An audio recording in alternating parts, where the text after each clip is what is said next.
March 17, 1943, 2:47 a.m. Mid-Atlantic, 400 miles southeast of Iceland. Lieutenant Commander Harold Weinberg stood on the bridge of what his own navy called a floating coffin. His converted fishing trawler, HMS Moonbeam, shuddered as another wave crashed over the bow. Below deck, 18 men operated equipment that cost less than a single torpedo. Around him, invisible in the black Atlantic night, 108 German U-boats were hunting. In the last 8 weeks, they'd sent 67 Allied ships to the bottom. 341 men drowned in oil-slicked water, screaming for help that never came. The North Atlantic had become a graveyard, and the British Admiralty was 3 weeks from losing the war. Before we continue with Harold Weinberg's incredible story, we need your help to keep these forgotten heroes alive. If you're already hooked by what you're hearing, hit that like button right now. It tells YouTube to share this with more people who care about real history. Subscribe to this channel so you never miss another story of courage and innovation from World War II. And here's something we love. Drop a comment below and tell us where you're watching from. Your country, your city. We have viewers from Buenos Aires to Berlin, from Manila to Montreal. Are you a veteran? Did your grandfather serve? Do you have a connection to this war? We want to hear from you. Now back to the Mid-Atlantic, March 1943, where Harold Weinberg was commanding a vessel the Royal Navy didn't even want to acknowledge existed. Weinberg was 34 years old. Too old for destroyer duty, they said. Too short for submarine service at 5'6". Before the war, he'd spent 12 years as a commercial fisherman out of Grimsby, captaining trawlers in the North Sea. He knew cold water, equipment failure, and making do with nothing. The Admiralty rejected his officer application twice. They finally accepted him in 1942 when they were so desperate they'd commission anyone with a pulse and ocean experience. They gave him command of Moonbeam, a rust-bucket fishing trawler hastily fitted with a single 4-inch deck gun and depth charges that frequently failed to detonate. The ship's top speed was 11 knots. A surfaced U-boat could do 17. "It's not a warship," one Admiralty official wrote in a memo. "It's a bad joke with a flag on it." But Weinberg wasn't laughing. He was counting bodies. Between January and March 1943, the U-boats achieved something unprecedented. They were sinking ships faster than the Allies could build them. In February alone, 63 merchant vessels went down. The mathematics were brutal and simple. At this rate, Britain would starve by July. The Americans would stop the convoys. Germany would win. The problem wasn't courage. It wasn't firepower. The problem was detection. U-boats operated on a simple, devastatingly effective principle: surface at night, attack with deck guns or torpedoes, dive before dawn. They traveled faster on the surface, charged their batteries, and stayed invisible to the sonar equipment that only worked underwater. The wolf packs, groups of 8 to 15 U-boats, would coordinate attacks, overwhelming convoy escorts in minutes. British destroyers and corvettes were designed to fight submarines underwater. They carried depth charges and sonar. They were fast, well-armed, and completely useless against surfaced U-boats at night. By the time a destroyer's radar picked up a contact, identified it as hostile, and closed the distance, the U-boat had already fired and dived. The destroyers would arrive to find burning merchant ships and empty water. The convoys needed something else, something that could patrol the dark spaces between the destroyers, something that could respond in seconds, not minutes, something expendable. The Admiralty's solution was desperate: convert fishing trawlers into auxiliary warships, cheap, available, and crewed by men too old or too damaged for regular service. They called them Harry Tates, British slang for something makeshift and ridiculous. The official designation was Armed Trawler Anti-Submarine. The men who sailed them called them suicide boats. Moonbeam joined convoy HX-229 on March 10, 1943.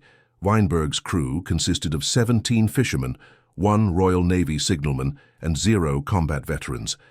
Their average age was 41. 3 men had missing fingers from fishing accidents. 1 was partially deaf. Another had tuberculosis. The chief engineer was a 52-year-old named Thomas Pettigrew from Aberdeen. Before the war, he'd maintained diesel engines on factory ships in the Arctic. Pettigrew had a daughter studying medicine in Edinburgh and a son in the RAF. He planned to retire after the war and open a marine repair shop. Pettigrew and Son, he'd say, got a nice ring to it. On March 14th, Pettigrew went on deck to check the depth charge racks. A U-boat surfaced 800 yards off the starboard bow, too close for the destroyer escort to engage without risking the convoy. The U-boat's deck gun fired 3 times. The first shell missed. The second hit Moonbeam's forward mast. The third went through the engine room. Pettigrew was checking a fuel line when the shell detonated. The explosion was small by naval standards, maybe 50 pounds of high explosive. But in the confined space of a trawler's engine room, it was enough. The blast wave shattered both his legs and ruptured his lungs. He lived for 7 minutes, drowning in his own blood while the water around him caught fire from burning diesel. Weinberg pulled him out personally, held him while he died. Pettigrew's last words were about his son. Tell him I didn't." He never finished. The U-boat dived and escaped. Moonbeam limped back to Iceland for repairs. Weinberg attended Pettigrew's burial at sea 3 days later. The Admiralty sent a telegram to his family. "Killed in action, North Atlantic, rendered valuable service." They spelled his name wrong. Weinberg returned to convoy duty on March 17th. By then, 6 other armed trawlers had been sunk. The program was unofficially considered a failure. Too slow, too weak, too vulnerable. The wolf packs were winning. That night, Weinberg couldn't sleep. He stood on deck smoking cigarettes he'd quit 5 years earlier, watching the black water. Around him, 42 merchant ships steamed east carrying food. Fuel, ammunition, aircraft, and 8 Dejau Zero men. Protecting them, 4 destroyers and 2 corvettes. Hunting them, somewhere in the darkness, an estimated 17 U-boats. The odds were mathematically impossible. The escorts could protect maybe 12 ships adequately. The other 30 were targets. Weinberg kept thinking about his fishing days, how trawlers would work together in the North Sea, spreading out in search patterns, signaling each other with lights when they found the schools, how they'd coordinate without radio, using simple light codes visible for miles, how they'd cover 10 times the ocean area of a single large vessel. And then it hit him. The Admiralty was using the armed trawlers wrong. They were trying to make them into miniature destroyers, fast attack vessels that could chase U-boats. But trawlers couldn't chase anything. They were slow, methodical, patient, like fishermen. Weinberg spent the next hour sketching on navigation charts. The standard convoy formation put the armed trawlers close to the main body, providing additional close-range defense. But that's where the destroyers already operated. The trawlers were redundant, getting in the way. What if they did the opposite? What if the trawlers spread out in a wide perimeter, 2 to 3 miles ahead of the convoy? They'd create a picket line, a barrier of listening posts. They couldn't chase U-boats, but they could spot them, and more importantly, they could illuminate them. Weinberg's idea was simple. The trawlers would carry parachute flares and snowflake illumination rockets, standard equipment for convoy rescue operations. When a trawler detected a surfaced U-boat, it would fire illumination rounds, turning night into day. The destroyers, now able to see their target, could close the distance and engage. The trawlers wouldn't fight the U-boats directly. They'd expose them, make them vulnerable, force them to dive or die. It violated every standard doctrine. Convoy escorts were supposed to stay close to the merchant ships. Spreading out the trawlers would leave gaps. It risked the trawlers themselves, slow, lightly armed, isolated. And it required perfect coordination between vessels that lacked reliable radio communication. Weinberg knew if he proposed this through official channels, it would die in committee. The Admiralty would study it, form a working group, conduct trials. By then, the war would be over. So he decided to try it anyway. The next morning, March 18th, Weinberg used signal flags to communicate with the other 3 armed trawlers in the convoy. The messages were carefully worded to avoid direct insubordination. Propose extended patrol pattern for improved detection. The other captains were fishing veterans like him. They understood immediately. 2 agreed. 1, commanding HMS Northern Spray, replied, "Admiralty Regulations Section 17 prohibits unauthorized formation changes." Weinberg signaled back, "Understood. Maintaining current position."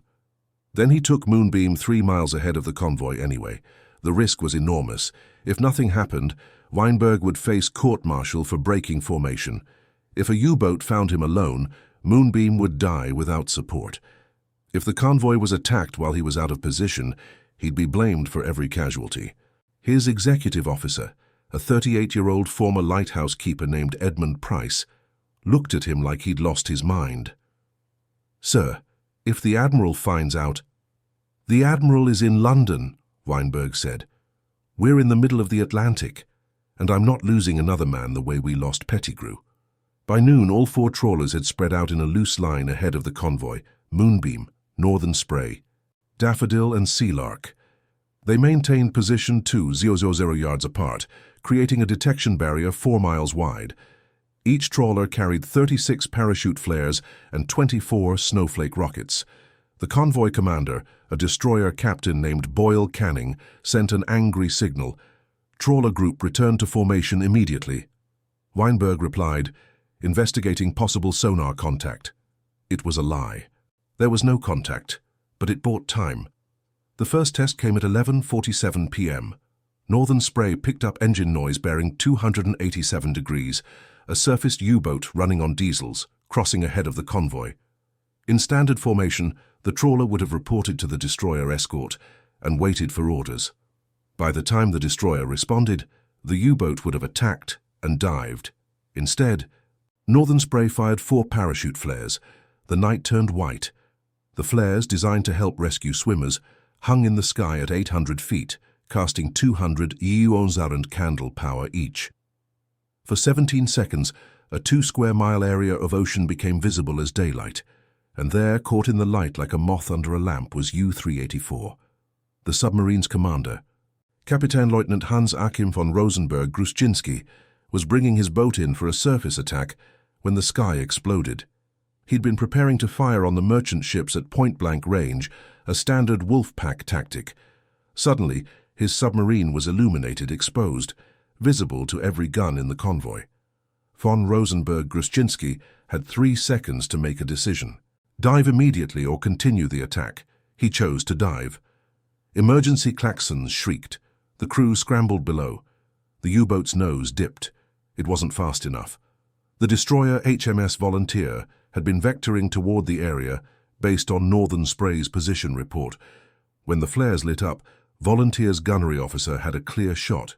He fired 11-4, 7-inch rounds in 40 seconds. The first 3 missed. The 4th hit U-384's conning tower. The 5th went through the pressure hull just aft of the control room. The submarine managed to dive, trailing oil and air bubbles. Volunteer dropped a pattern of depth charges.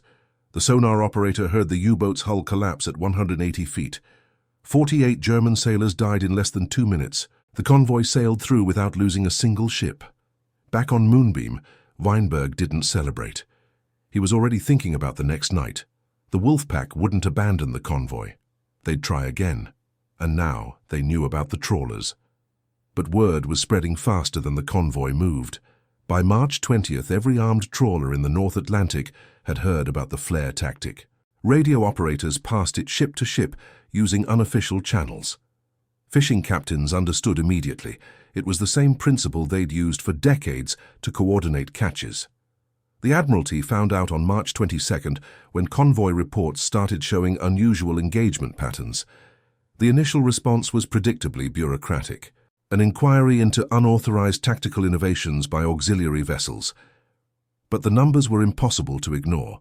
Between March 18th and March 31st, convoys using the trawler picket line engaged 23 U-boats. 14 were forced to abort attacks, 6 were sunk, 3 were damaged. Merchant ship losses dropped by 62% compared to the previous month, the most remarkable statistic. 0 armed trawlers were lost during successful illumination engagements. The U-boats, focused on diving to escape, didn't have time to return fire. The Wolfpack commanders noticed. Encrypted German naval signals, decoded later by Bletchley Park, showed growing frustration. One commander reported, "New British tactic uses illumination vessels ahead of convoy. Surface attacks no longer viable without unacceptable exposure." Another wrote, "The fishing boats have become more dangerous than the destroyers." Admiral Karl Dönitz, commander of the U-boat fleet, issued new orders on April 8th. Wolfpacks must avoid engagement if illumination vessels are detected. Priority targets changed from merchant ships to the trawlers themselves. But it was too late. The tactic was spreading. By May 1943, 89 armed trawlers were operating in the North Atlantic, using the picket line and flare method. They'd developed variations. Some trawlers would drift with engines off, listening passively. Others would use snowflake rockets to create persistent illumination over suspected areas. Some convoys employed coordinated flare patterns, multiple trawlers firing simultaneously to eliminate escape routes. The U-boats adapted, but slowly. They tried attacking from greater distances, but that reduced accuracy and gave escorts more time to respond. They tried diving earlier, but that meant abandoning the fast surface approach that made Wolfpack tactics effective. They tried targeting the trawlers first, but the slow small vessels were difficult to hit with torpedoes and not worth the ammunition. The mathematics shifted. In March 1943, German U-boats sank 108 Allied ships, totaling 627,000 tons. In April, 56 ships, 327,000 tons. In May, 50 ships, 299,000 tons. Meanwhile, U-boat losses spiked. March, 15 U-boats lost. April, 15, May. Once, more than one per day. By June, Dönitz was forced to withdraw the Wolfpacks from the North Atlantic entirely. The Battle of the Atlantic, the longest continuous military campaign of World War II, had turned decisively in favor of the Allies, and the Admiralty had given credit to new radar technology, long-range aircraft, and improved depth charges. The official reports barely mentioned the armed trawlers. Weinberg never received a commendation for the tactic. Technically, he'd violated standing orders by leaving formation. The inquiry into unauthorized innovations concluded that while the results were satisfactory, individual commanders should not deviate from established doctrine without explicit permission. His service record noted, demonstrated initiative under combat conditions, requires supervision to ensure compliance with regulations. Moonbeam continued convoy duty through 1944. Weinberg survived the war without another casualty among his crew. The ship was decommissioned in December 1945 and sold for scrap. It fetched $247. After the war, Weinberg returned to Grimsby. He worked as a harbor pilot, guiding commercial ships into port. He married a teacher named Dorothy in 1947. They had 2 daughters. He rarely talked about the war. When people asked about his service, he'd say he'd driven a fishing boat around the Atlantic for a few years. The official history of the Royal Navy's anti-submarine operations, published in 1956, dedicated 4 pages to armed trawlers. It described them as marginally useful auxiliary vessels that provided additional patrol coverage in certain tactical situations. The flare tactic was attributed to standard convoy defense procedures developed through operational experience. Weinberg's name appeared once in a footnote listing trawler commanders in convoy HX-229. He died in 1967 at age 58, lung cancer from 30 years of smoking. His obituary in the Grimsby Telegraph mentioned his fishing career and service in North Atlantic convoy operations. It didn't mention U-boats, tactics, or the hundreds of merchant sailors who lived because surface submarines suddenly found themselves lit up like Christmas trees. In 1983, a naval historian named Catherine Brennan was researching armed trawler operations. She found the signal logs from March 1943 and noticed something odd. 4 trawlers in convoy HX-229 had broken formation on the same day, just before the first illumination engagement. She tracked down Edmund Price, Weinberg's former executive officer, living in Portsmouth. Price was 78. He remembered everything. Harold knew the Admiralty would never approve it, Price said. Too unconventional, too risky. So he just did it. We all thought he was mad. Then northern spray lit up that U-boat and, Christ, you should have seen it. The whole ocean bright as day, and this German submarine sitting there like someone had walked in on it taking a bath. Price laughed. After that, every trawler in the Atlantic wanted to try it. The U-boats didn't know what hit them, literally. Brennan published her findings in a 1985 paper, Tactical Innovation in Armed Trawler Operations, March-May 1943. She estimated that the flare tactic contributed to the destruction or deterrence of 31 U-boats and saved approximately 200 merchant sailors. She tried to get Weinberg posthumously recognized. The Admiralty reviewed the case in 1987 and concluded that while Weinberg had shown commendable initiative, his actions had violated regulations, and posthumous awards required unambiguous merit. His file was closed. Today there's a small plaque in Grimsby's National Fishing Heritage Centre. It lists the names of local fishermen who served in the Royal Navy during World War II. Harold Weinberg's name is there, between William Watson and Arthur White. The plaque says nothing about U-boats, flares, or impossible odds. It doesn't mention Thomas Pettigrew or the 341 men who drowned in the first 8 weeks of 1943. It doesn't explain how a 34-year-old fisherman commanding a floating coffin helped turn the longest battle of the war. It just says, Harold Weinberg, 1909-1967, served.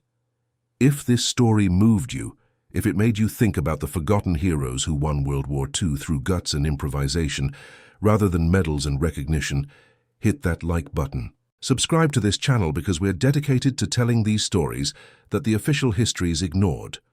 Drop a comment below. Tell us where you're watching from. Tell us if you served, or if someone in your family did.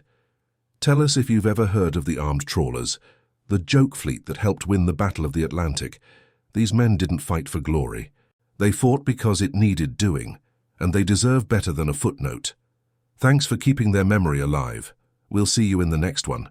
The news of what happened on March 18th reached the other convoys through unofficial channels, radio operators chatting during quiet watches, supply officers exchanging gossip in Icelandic ports, fishermen talking to fishermen. By March 25th, 7 days after Weinberg's first successful engagement, armed trawler captains across the North Atlantic were experimenting with variations of the tactic. Some worked, some didn't. HMS Agate, commanded by Lieutenant James Dunlop, tried the flare technique on March 23rd while escorting convoy on 170 westbound from Liverpool. Dunlop was 46 years old, a former mackerel boat captain from Peterhead, with 19 years of commercial fishing behind him. He'd lost his left hand to a winch accident in 1938, wore a leather-covered prosthetic that he'd learned to use almost as well as the original. Dunlop positioned Agate 3 miles ahead of the convoy, just like Weinberg had done. At 1:15 a.m., his sonar operator, a 19-year-old kid named Billy Marsh from Cornwall, picked up propeller noise bearing 340 degrees. Contact, sir. Diesel engines. Sounds like 2 of them. 2 U-boats, running on the surface in tandem, a newer tactic the Wolfpacks had started using to overwhelm single escorts. Dunlop didn't hesitate. He fired 6 parachute flares in rapid succession. The ocean lit up white. And there they were. U-2229 and U-441, both Type SEP-C submarines caught in the light, 100 yards off Agate's bow. The U-boats were so close together their wakes crossed. But Dunlop had made a critical mistake. He'd fired all 6 flares at once, creating brilliant illumination but burning through his supply. And he was alone. The nearest destroyer, HMS Escapade, was 4 miles south, responding to another contact. The U-boat commanders, both experienced officers, assessed the situation in seconds. 1 trawler, no destroyer support visible, limited armament. They'd heard about the flare tactic, but they'd also calculated that if they attacked the illumination vessel itself, they could eliminate the threat and proceed to the convoy. U-229's commander, Captain Lieutenant Robert Shetelig, gave the order. Surface engagement, target the trawler, deck gun crew, battle stations. What happened next took 4 minutes.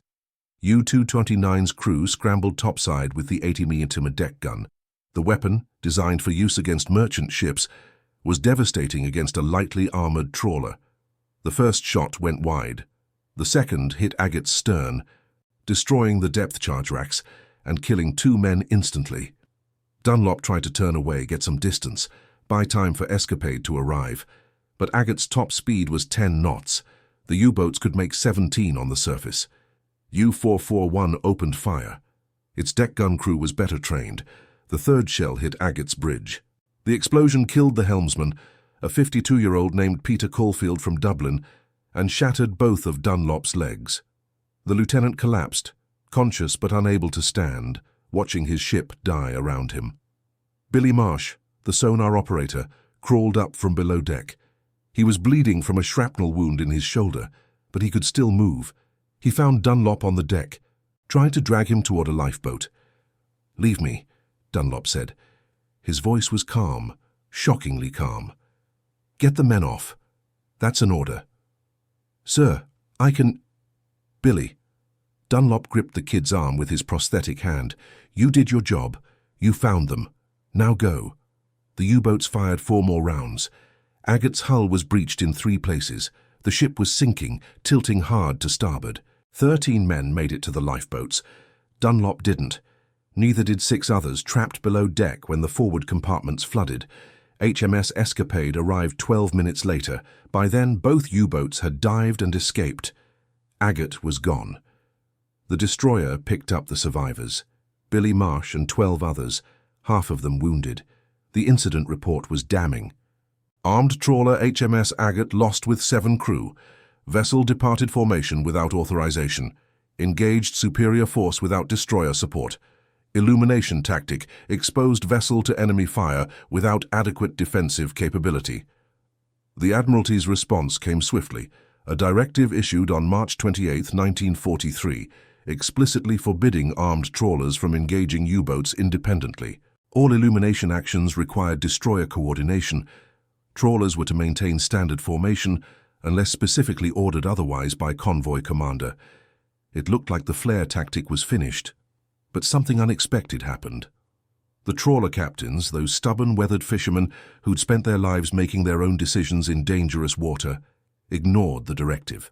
Not all of them, not recklessly. But they kept using the flares, just more carefully. They started working in pairs. They coordinated better with destroyers. They learned from Agate's mistake, and they kept killing U-boats. On April 2nd, HMS Northern Foam and HMS Kingston Beryl worked together to illuminate U-376 northeast of the Azores. The 2 trawlers bracketed the submarine with overlapping flare patterns, while HMS Vanessa, a destroyer, closed from the south. U-376 never had a chance to dive. Depth charges broke its back. 45 German sailors died. The trawlers suffered no casualties. On April 9th, HMS Lady Shirley detected U-189 on the surface 200 miles southeast of Cape Farewell. The trawler didn't fire flares immediately. Instead, Captain Marcus Webb, a 41-year-old from Lowestoft, used signal lamps to alert 2 nearby destroyers first. When the destroyers confirmed they were in position, Lady Shirley lit up the ocean. U-189 was destroyed by gunfire before it could submerge. The trawler crews were learning, adapting, improvising, doing exactly what fishermen had always done, figuring out what worked through trial and error, sharing knowledge, staying alive. By mid-April, a pattern had emerged. Successful engagements followed a formula. Trawler detects surfaced U-boat, trawler signals destroyer positions before illumination. Multiple trawlers coordinate to eliminate escape routes. Flares deployed only when destroyer support confirmed. Trawlers immediately withdraw after illumination. It wasn't doctrine. It wasn't written down. It existed in the collective knowledge of men who'd spent their lives reading weather, water, and each other's intentions from miles away. The Admiralty noticed the continuing success rate, but couldn't figure out why their directive was being so consistently violated. Convoy reports showed trawlers accidentally breaking formation, coincidentally detecting U-boats, spontaneously coordinating with each other despite limited radio communication. One staff officer wrote in frustration, "These fishing boat captains operate as though they're pursuing herring rather than enemy submarines. They ignore proper military procedure, but somehow achieve results." Another noted, "They communicate using signal lamps in what appears to be a private code derived from commercial fishing operations. We cannot effectively monitor or control their tactical decisions." The Admiralty faced a choice: court-martial dozens of trawler commanders for insubordination, or accept that unauthorized innovation was winning the war. They chose silence. No official approval, no condemnation. Just a quiet understanding that the armed trawlers would keep doing what worked, and the Admiralty would keep pretending it had never explicitly permitted such behavior. Meanwhile, the U-boat fleet was hemorrhaging. April 1943 became the worst month in the history of the German submarine service. 41 U-boats lost, more than 1,600 submariners dead. The survivors reported a new nightmare. The fishing boats that appeared from nowhere turned night into day and called down death from fast destroyers. German naval intelligence tried to understand what was happening. They intercepted Allied radio traffic, analyzed attack patterns, interrogated survivors from destroyed convoys. What they found confused them. The illumination vessels weren't following standard naval doctrine. They operated independently, unpredictably, using coordination methods that resembled commercial fishing operations more than military tactics. The Germans had extensive intelligence on Royal Navy procedures, but these trawlers weren't following procedures. They were making it up as they went along. One German intelligence report from late April stated, "Allied fishing vessels converted to military use demonstrate tactical flexibility beyond standard naval training. Crews appear to utilize pre-war commercial experience to coordinate without reliance on radio communication. Pattern unpredictable. Countermeasures difficult to develop. In less formal language, the fishermen were impossible to fight because they didn't fight like military men. They fought like fishermen who happened to have depth charges." Back on Moonbeam, Weinberg was having the strangest experience of his military career. Officers stopped criticizing him. His convoy assignments continued without comment. He received a terse message from Fleet Command: "Continue current operational methods," that was it. No commendation, no official recognition, just permission, granted through silence, to keep violating regulations. On April 17th, Moonbeam participated in the destruction of U-175. The submarine surfaced directly ahead of convoy HX-233, preparing for a Wolfpack attack. Weinberg coordinated with two other trawlers, HMS Balsam and HMS Saxifrage, to create a triangular illumination pattern. The flares caught U-175 perfectly centered, visible from three angles simultaneously. HMS Spencer, a U.S. Coast Guard cutter serving with the convoy, opened fire with everything it had. The submarine managed to surface long enough for some of the crew to abandon ship before it sank. 19. German sailors survived. 35 didn't. It was Moonbeam's third confirmed kill assist since March.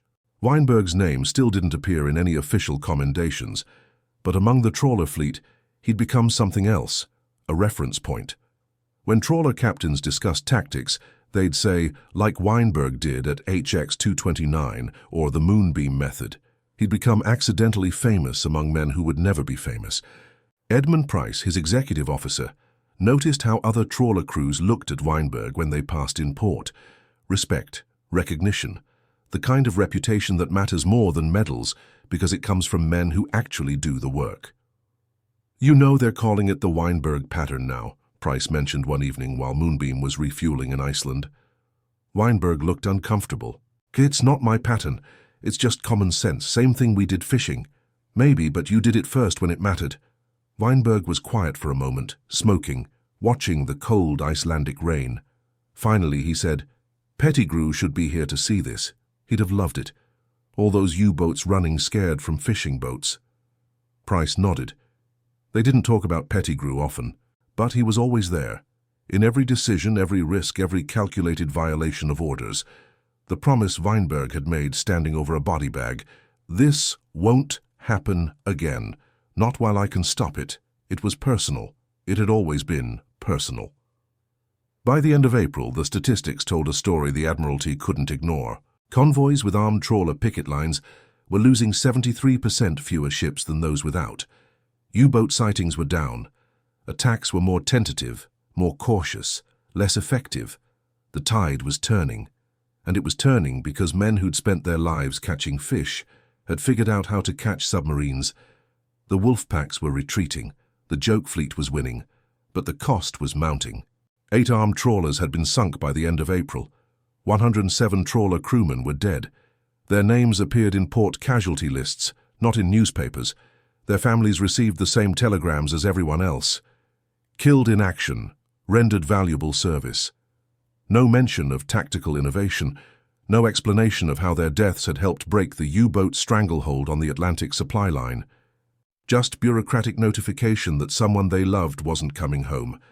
In fishing communities across Britain, Grimsby, Hull, Aberdeen, Peterhead, Lowestoft, the war came home in quiet ways.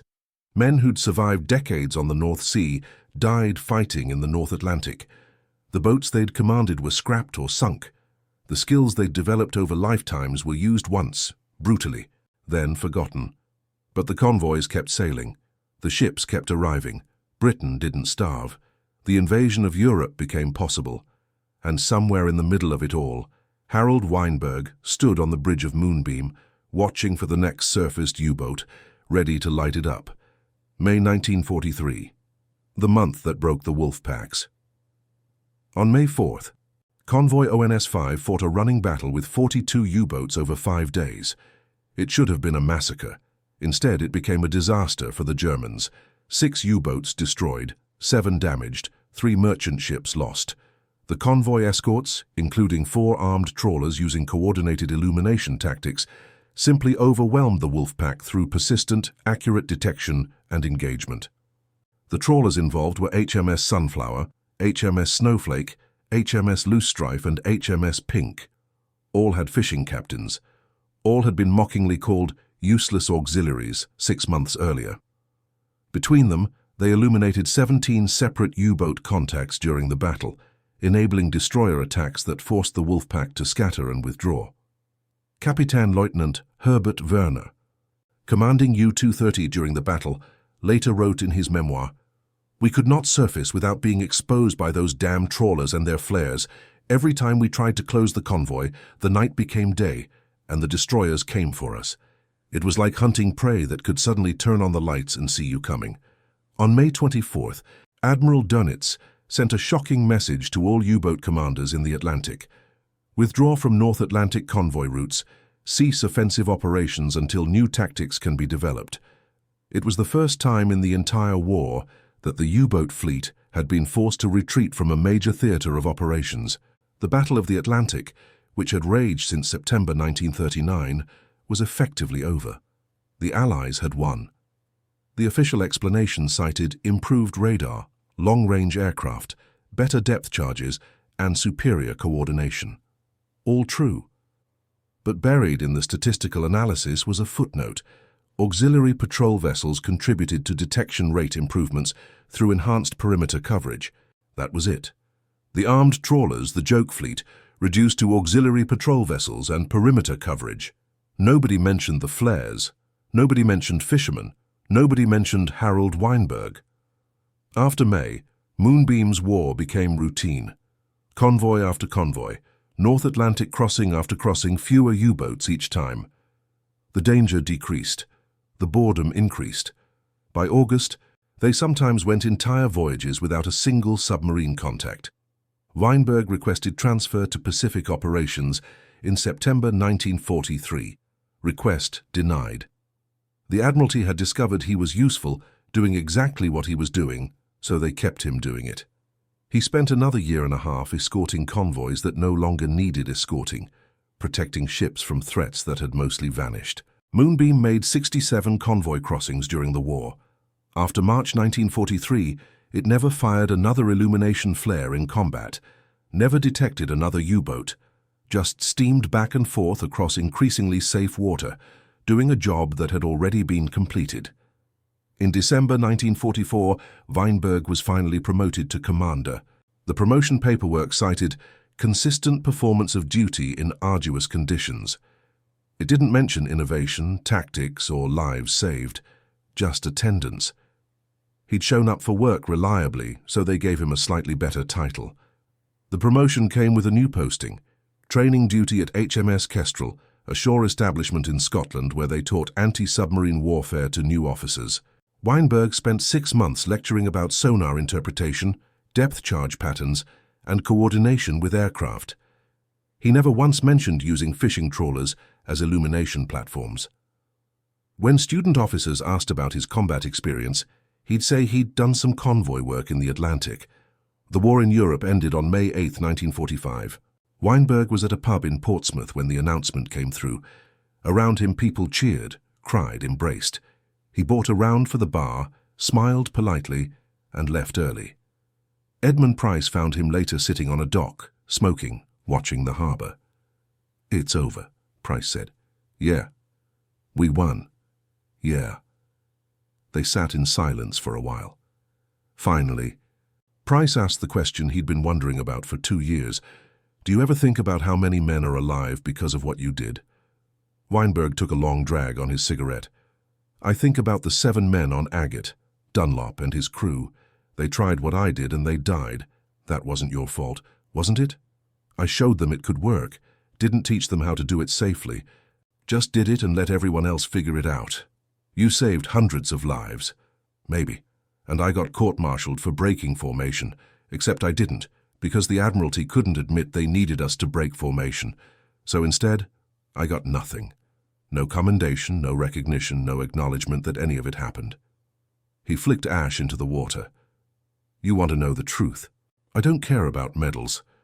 I care that Pettigrew died and the official record spelled his name wrong. I care that those men on Agate died trying something I started, and their families got telegrams that said rendered valuable service without explaining what that service was. I care that this whole thing happened, and in 10 years nobody will remember." Price didn't have an answer for that, because Weinberg was right. The post-war Royal Navy conducted extensive analysis of anti-submarine operations. They studied radar developments, sonar improvements, aircraft coordination, and tactical innovations. The resulting documents, thousands of pages, barely mentioned armed trawlers. When they did, it was in the context of auxiliary support vessels that had supplemented primary escort forces. The flare tactic was referenced once in a technical appendix about illumination munitions. The author noted that parachute flares proved effective for target acquisition during nighttime surface engagements, but didn't explain who had figured that out or how. In 1947, the Royal Navy published its official history of the Battle of the Atlantic. Armed trawlers received 4 pages. The word innovation didn't appear. Harold Weinberg's name didn't appear. HMS Agate's loss was mentioned in a casualty list, 1 line among hundreds. Meanwhile, destroyer captains who'd used the illumination intelligence provided by trawlers received distinguished service orders. Aircraft commanders who'd attacked U-boats spotted by trawler flares received distinguished flying crosses. Even some sonar operators received commendations for detecting submarines that had been illuminated first by trawlers they never mentioned. The system had worked exactly as designed. Officers received credit, enlisted men and auxiliaries received nothing. Weinberg went back to Grimsby in October 1945. He had $143 in discharge pay and no job prospects. The fishing industry was recovering slowly from the war. Most of the trawler fleet had been commandeered or destroyed. The men who'd survived were competing for positions on boats that didn't exist yet. He worked odd jobs for 2 years: dock maintenance, warehouse work, occasional positions on small fishing boats when someone needed temporary crew. In 1947, he finally got hired as a harbour pilot, guiding large vessels through Grimsby's tricky approaches. It was steady work, safe, boring. He was good at it. He met Dorothy Harrington at a church social in 1947. She taught primary school, had never been married, didn't ask too many questions about the war. They dated for 8 months. Walks along the docks, quiet dinners, careful conversations. He proposed in March 1948. She said yes. They married that June. They had 2 daughters, Patricia in 1949, Susan in 1951. Weinberg was a quiet father, not cold, not distant, just quiet. He helped with homework, attended school plays, taught them to sail in the harbour. He never talked about the war. When his daughters asked, he'd say he'd worked on boats in the Atlantic. That was the whole story. Dorothy asked once, early in their marriage, if he'd seen combat. Some, he said. Was it bad? Parts of it. She never pushed. She'd met enough veterans to know when to stop asking. Weinberg worked as a harbour pilot for 19 years. He was reliable, competent, unremarkable. His colleagues knew he'd served in the war but didn't know details. Nobody thought to ask. The Battle of the Atlantic was receding into history, becoming something people read about rather than remembered. In 1958, a young reporter from the Grimsby Telegraph was writing a feature about local war veterans. Someone mentioned that Weinberg had commanded a naval vessel. The reporter tracked him down, asked for an interview. Weinberg declined. "Nothing interesting to tell," he said. "I drove a boat around. Lot of men did more important things." The reporter persisted. "But you commanded a ship. You were involved in convoy operations." "I was involved in not drowning, that was the main job. We managed it pretty well." The reporter gave up. The article ran without Weinberg's name. In 1963, Weinberg started having trouble breathing. Doctor said it was his lungs, scarring from decades of smoking, pollution from industrial fishing operations, and time spent in burning oil smoke during the war. They gave him medication, told him to quit smoking. He quit for 3 months, then started again. Dorothy complained. He said he'd try harder. By 1966, he was coughing blood. Cancer, the doctors said. Advanced. They could try treatment, but at his age, with that much damage. He declined chemotherapy. "Rather spend the time I have left doing something other than being sick in a hospital," he told Dorothy. He died on November 12, 1967, at home with his family around him. He was 58 years old. His last words were to Dorothy, "Take care of the girls and yourself. Don't waste time being sad." The Grimsby Telegraph ran his obituary on November 15th. Harold Weinberg, 58, longtime harbour pilot and World War II veteran, died Sunday after a brief illness. Mr. Weinberg served in the Royal Navy from 1942 to 1945, participating in North Atlantic convoy operations aboard HMS Moonbeam. After the war, he worked as a harbour pilot, guiding vessels safely into Grimsby port for nearly 2 decades. He is survived by his wife Dorothy, daughters Patricia and Susan, and 4 grandchildren. Services will be held at St. James Church on Friday. 103 words. Nothing about U-boats, nothing about flares, nothing about tactical innovation or lives saved. Just a man who'd lived, worked, and died. At the funeral, Edmund Price attended. He'd tracked down Weinberg's family through Royal Navy veteran records. He was 82, frail, but he travelled from Portsmouth to Grimsby to say goodbye. After the service, he spoke briefly with Dorothy. "Your husband saved my life," Price said, "and hundreds of others. I served with him during the war. He was the bravest man I ever knew." Dorothy thanked him politely. She'd heard similar things from a few other veterans over the years. She didn't really understand what her husband had done during the war. He'd never explained. Now he never would. In 1983, when Catherine Brennan published her research paper on armed trawler tactics, Dorothy was still alive, 75 years old, living in a small flat near the harbour. Brennan found her and sent a copy of the paper along with a letter explaining what Harold had done during the war. Dorothy read it 3 times. Then she sat for a long time looking at a photograph of Harold from 1948. Young, lean, with that quiet expression he'd always worn. She'd been married to him for 19 years and never knew. The paper estimated he'd contributed to the survival of more than 200 merchant sailors, that he'd helped turn the Battle of the Atlantic, that his innovation had been deliberately excluded from official records because acknowledging it would mean admitting that unauthorized tactical experimentation had won the war. Dorothy wrote back to Brennan, "Thank you for telling me this. Harold never said anything. I wish he had. I wish I'd known to tell him I was proud." Dorothy died in 1991. Neither daughter knew about Brennan's research. They inherited their mother's belongings, including the paper about their father, but they never read it carefully. It went into a box of old documents which went into an attic, which eventually was cleaned out and mostly thrown away. The paper itself created a minor stir in naval history circles. Some academics cited it. A few maritime museums updated their Battle of the Atlantic exhibits to mention armed trawler innovations, but it never reached mainstream awareness. The official histories remained unchanged. In 2003, the Imperial War Museum in London opened a new permanent exhibition on the Battle of the Atlantic. It was comprehensive, detailed, beautifully curated. It included sections on radar development, code breaking, destroyer tactics, and aircraft operations. Armed trawlers got one display case. It showed a model of HMS Saxifrage, some depth charges, and a placard explaining that converted fishing vessels supplemented Royal Navy forces by providing additional patrol coverage. No mention of flares. No mention of Harold Weinberg. No mention of the joke fleet that stopped being a joke.